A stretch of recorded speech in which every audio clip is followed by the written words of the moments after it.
สู่เมืองกับปิละวาดอ่อนตั้งลาฝากลาดปันเขาว่า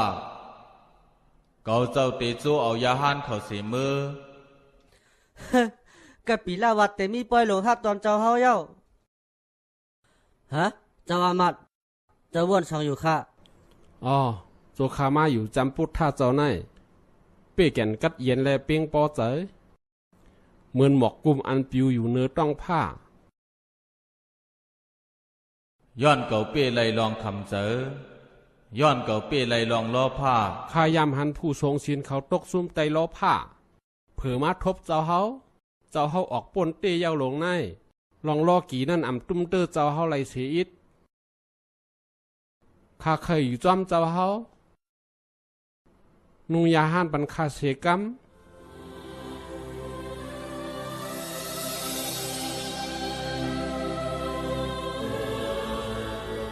ข้าใครเจ้านุงยาห้านปันคาในกับปิลาวัด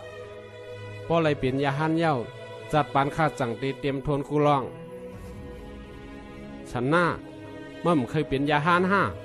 ข้าแต่นูยาฮันและเจ้าหือข้าเป็นคนฮอลอมากอยไลสันหน้า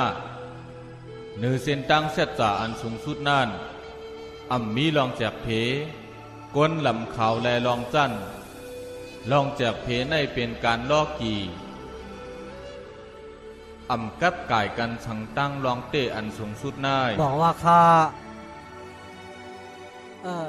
ก้อยกะแปกสมัครเฮ็ดขากลมเฮ็ดไรย้อนสังลาข้าแต่ตัดสินใจห้างก้อยอ่ำไรบ่ไปไล่ขว้างตีเจ้านั่งยาชาวทารา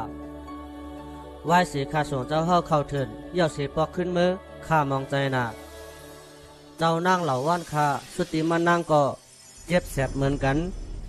มันนั่งเหล่าว่านข้าอยู่ตาเซมันนางเย็นเปลี่ยนตีปึงเจ้าหอคำแลนางหอค